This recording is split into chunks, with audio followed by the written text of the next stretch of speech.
Union budget 2025 को लेकर लोगों में एक बहुत ही बड़ा कन्फ्यूजन है। देखिए, निर्मला ताई ने ये तो अनाउंस कर दिया कि अगर हम आपका टैक्स पे इनकम 12 करो लाख से ज़्यादा अप नहीं टू है, इनकम तो ऑफ आपको कुछ 12 टैक्स लाख देना नहीं रुपीस। पड़ेगा।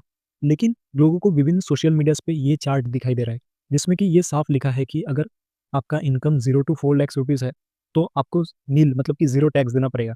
और अगर आपका इनकम 4 टू 8 लाख रुपीज़ है, तो आपको 5% और 8 टू 12 लाख आपको 10% टैक्स देना पड़ेगा एंड सो ऑन। तो इसका मतलब क्या है, अगर आपका इनकम 12 लाख से कम हुआ, फिर भी आपको टैक्स भरना पड़ेगा?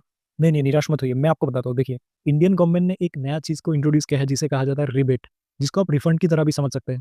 जिसका थ्रेशोल्ड पहले 5 लाख रुपए तक था। मतलब कि अगर आप साल का 5 लाख रुपए से कम कमाते हैं, उसके ऊपर जो टैक्स लगता था, वो रिबेट हो जाता था, यानी कि रिफंड हो जाता था आपके अकाउंट पे। और इस 5 लाख को बढ़ाकर अभी 12 लाख कर दिया गया है।